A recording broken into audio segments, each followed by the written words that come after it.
So we're starting Genesis.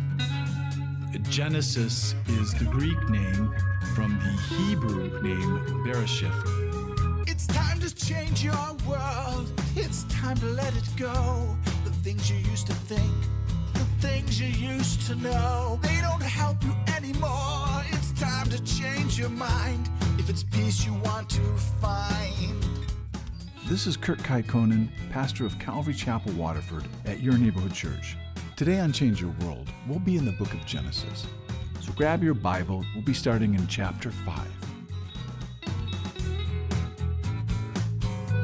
It's time to change your world. You need to let it go. Oh, oh.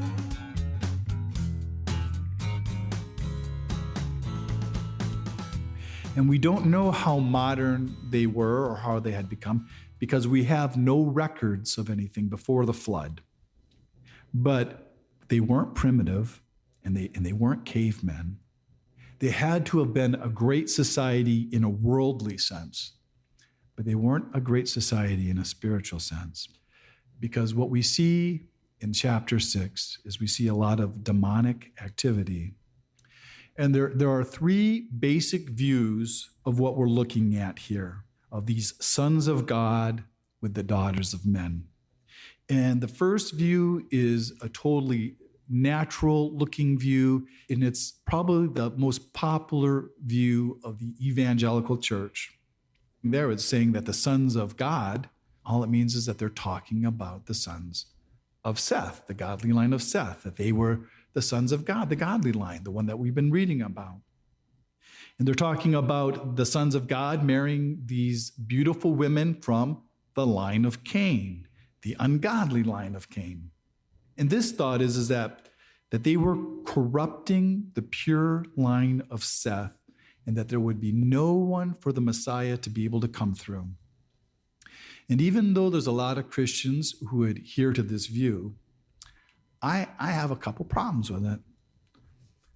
How does the mixing the line of Cain and Seth produce giants? And like I said before, I wouldn't presume that all the line of Seth were godly and a lot more godly than Cain's line, because all people were fallen. And if you look at that, Adam and Eve, they had other sons and daughters. There's other lines. They're only talking about 2 lines, but there were a lot of lines from Adam and Eve. And the other part is that both lines basically all died in the flood. There were only 8 people saved in that flood. And nowadays, we see Christians and we see sometimes where they marry non-Christians and godly people marry ungodly people, and they get married all the time. And they have children, and we don't go, hey, that one's looking kind of big. I think he may be a giant. That doesn't happen. The second view, they look at this phrase of the sons of God, and they see the sons of God being angels or fallen angels. And we've seen this exact phrase, the sons of God, and we've seen this phrase used 3 times in the Bible. We see it 3 times in the book of Job, and it always refers to angels. But there are a couple places in the Psalms and stuff where it says sons of God, and it actually does refer to men too. But not to really ruffle anybody's feathers or their thoughts, but when you see angels in the Bible, they are always male. You never see baby angels, and you never see female angels. And when we go to heaven and we die, we don't become angels. Angels are a whole different creation. They were created before us. And the only evidence that I've ever seen for female angels is Rebecca. She's the only female angel, the closest thing I've ever seen, at least. But besides her, I don't think there is any. And this view sees that these angels, that they actually had fallen out of their position by lusting over beautiful women of men, and that they were able to take whoever they wanted and marry whoever they wanted.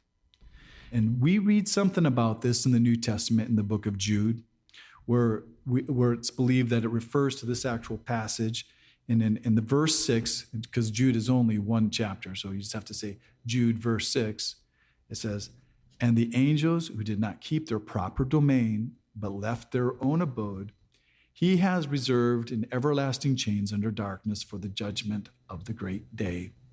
As Sodom and Gomorrah and the cities around them, in a similar manner as these, having given themselves over to sexual immorality and gone after strange flesh." And we do know that happened in Sodom and Gomorrah, where the men, they lusted after the angels that came into Lot's house. And so by this, it says that humans are attracted to angels, and in some cases, apparently, some of the angels are attracted to humans. And here it says that the children that were born to them were giants, and they were mighty men of old. And that word giants is that word Nephilim, which means fallen ones. And so it is possible that this passage is describing some type of human angel hybrid, or some demonic crossbreed. But it says that they were not only just giants, but that they were mighty men. And so what this makes me think of, it makes me think of all those half men, half gods that were created in Rome and Greek, where they had like Achilles and Hercules in their mythology, and that maybe they weren't just some type of Roman type comic book heroes. And there's a Bible teacher who I really respect, and he believes that when these giants died, because they died in the flood, and these mighty men, that he believes because they didn't really have a spirit of a man, they weren't really angels, but that they couldn't die, that they're bound in the earth. And he actually believes that that's what became demons. That, I've always been taught that demons were fallen angels, but he makes a distinction between fallen angels and demons, and that they're not the same thing.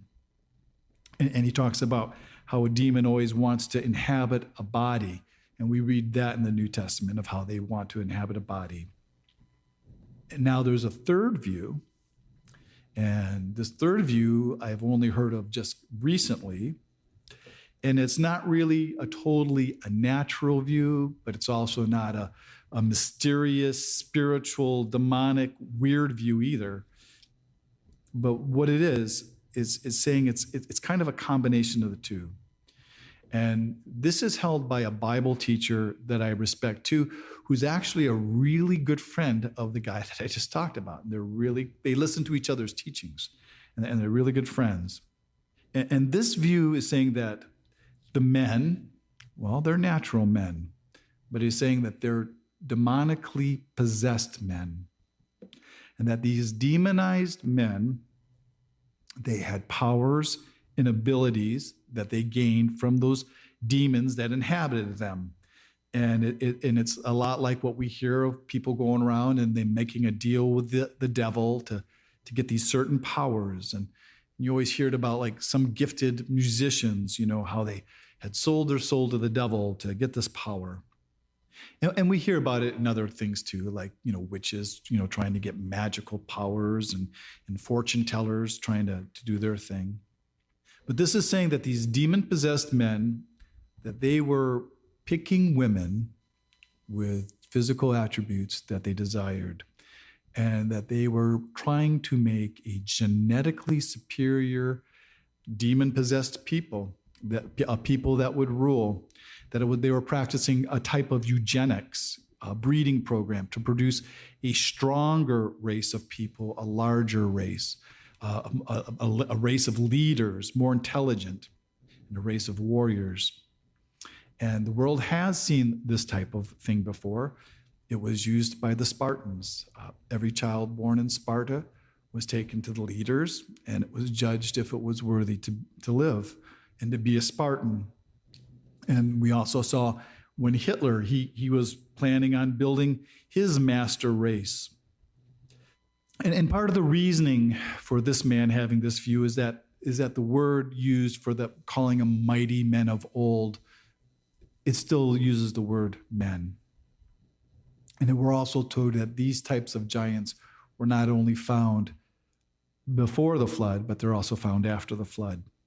Whatever view you tend to lean to, you're in very good company, because there are very, very good Christians that believe all three of these views. But the one thing that's really clear about these times is that these days were very, very evil, and that there was a lot of demonic activity. And that man, he was on a course to destroy himself.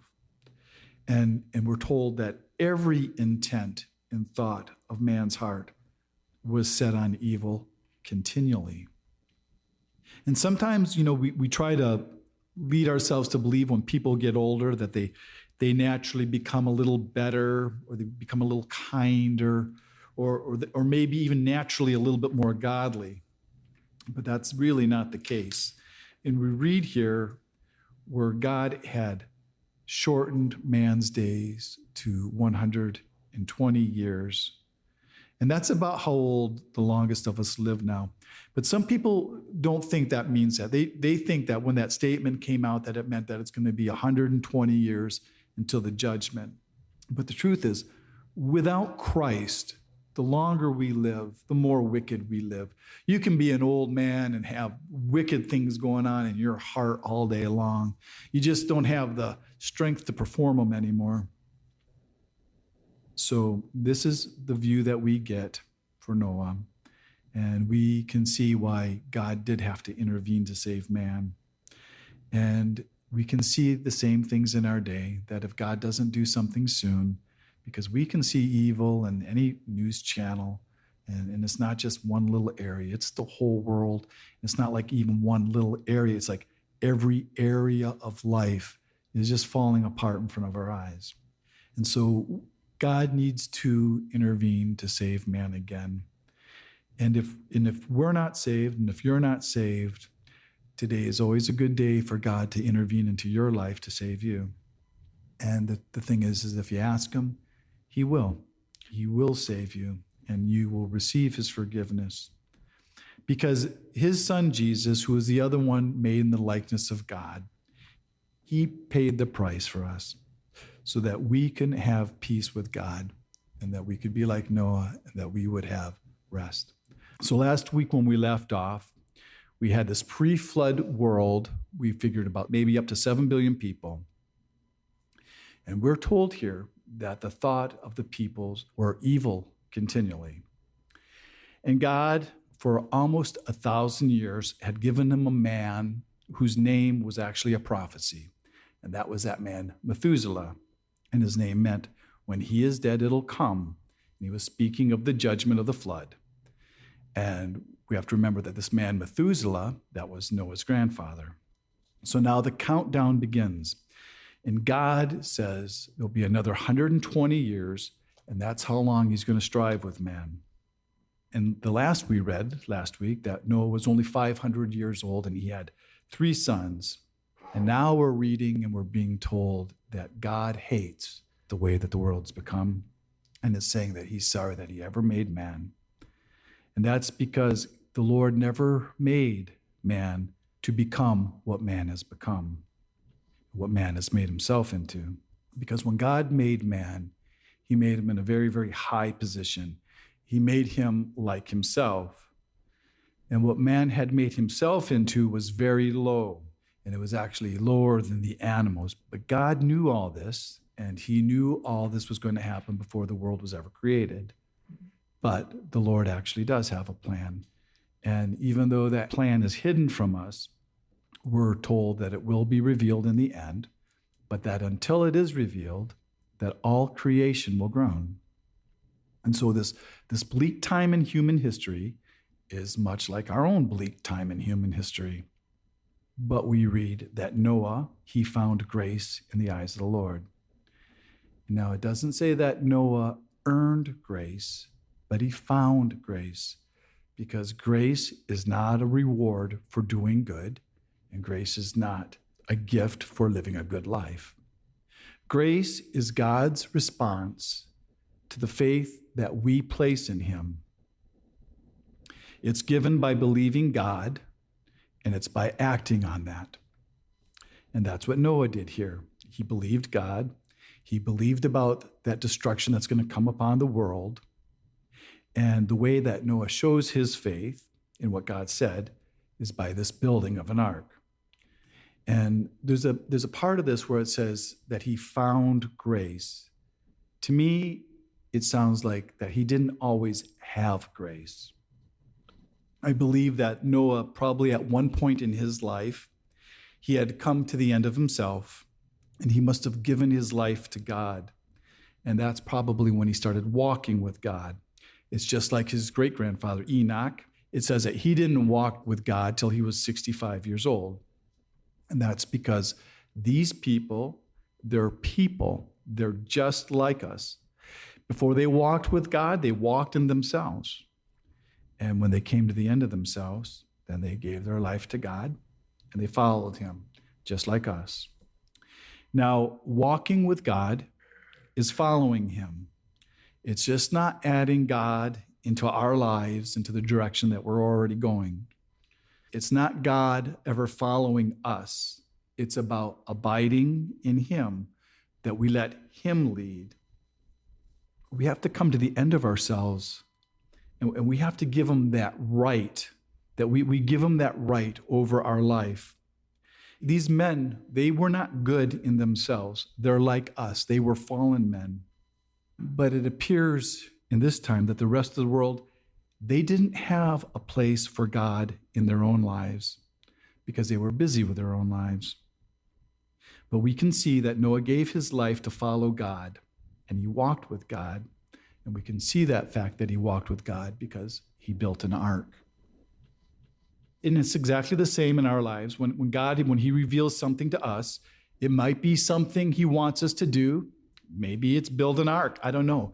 Or maybe it's something he wants us to give, or maybe he wants us to move to a new location, leave a job, start a new job. Or maybe it's just a new revelation of who he is, and he asks us to respond to it some way in some type of action. And that's what faith is. Faith is the actual action of actually doing something because of what God's revealed. It's believing him, and it's responding. And it's understanding that the things that he said is true. And if we just leave it there, and we just believe what he said was true, and we just leave it in our hearts, but we don't respond, that's actually the opposite of faith. And we actually know about faith because we do it all the time. You know, if we think that God has given us a wife, or he's brought someone into our life, we still have to ask her to marry us. And that's an action. We still have to buy her a ring. If we think God is providing us a home, we still have to make an offer. We still have to have an action. There's always an action involved with faith. It's the same when you respond to an altar call. You might believe everything you've ever heard about Jesus, and you might believe it's all true. But that faith is when you get up and you come forward. But if you just sit in your pew and you believe what God has revealed, well, that's not faith. That's just hearing the truth. That's just God revealing true things to you. And that's without acting in faith. But grace comes when you get up and when you come forward and you pray with somebody. And that's called believing and acting in faith. A lot of people will say, well, you know, I was afraid to get up and walk in front of all those people. And although that's understandable, that's the exact opposite than acting in faith. And we actually should be much more afraid of not responding to what God's calling us to. Because we always need to remember that God loves us. He always has our best in mind. Now, this story of Noah's Ark was one of the biggest influences in the buying of this building, in this church. And it's not what's written here in Genesis 6, 7, or 8, but what was written in Hebrew 11:7. And it says, by faith, Noah, being divinely warned of things not yet seen, moved with godly fear, prepared an ark for the saving of his household. by which he condemned the world and became the heir of righteousness, which is according to faith. Well, it was about a year ago that we were in contract for purchasing this building. And the Lord had started pouring into our hearts and into our minds all the possibilities of all the ministries that could come out of this place.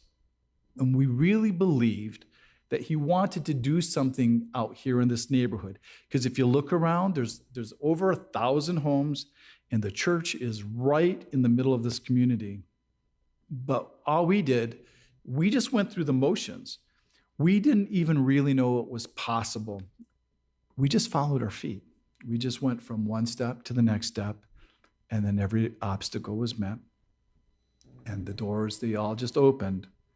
But when you were driving around, though, and you look around, there's a lot of churches around here. I don't know if you ever noticed. And our thoughts would be like, well, Lord, are you sure you want to do this? And it was just like the week before closing, there were so many doubts. And when you come in here and you came in here, you could see all the work that needed to be done. And there was no teams and there was no groups. There was no one that was going to make sure anything would work out. And all the resources for buying the place were pretty well tapped out all the way to the very dollar. And we almost walked away. And it would have been easy to walk away because that loss of walking away would have been so minimal. It wouldn't have even mattered. It would have been a really easy loss to absorb. But the only problem is that the Lord, he had showed us too much. And he had provided every step of the way. And we saw that he was working. And so that pressure in our hearts was great. And what it really actually came down to was a question that he kept pressing on us. Do you really believe? Do you have any faith? Do you believe God can do a work? As he told you? And he impressed our hearts. And it became really obvious to us that if we walked away, we had no real faith. And that's the way it is in every story. You don't know the end of the story in the middle of the story. And you might say, you should have walked away. And I would say, yes, yeah, we should have walked away. But not really, because it's better to fail in faith when you really believe God is in something. Because we have to remember, God really sees. He really sees us, and he really knows our hearts. And you never know if this is what God had ever created you for, that God created you for that moment. And if you don't act, you're going to miss it. And this church, it's not about me at all. It's about God calling others to serve him. It's about Ephesians 4:12, for the equipping of the saints for the work of the ministry. But it takes faith, and faith is an action. It's not just knowing what's true, and it's not just leaving those truths in our hearts. It's about not shrinking away from doing the work and doing the action that God has called us to do in faith. All right, so now Noah here, he's just a man. He's just like us. He doesn't know the end of his story. And he lives it out day by day, just like us.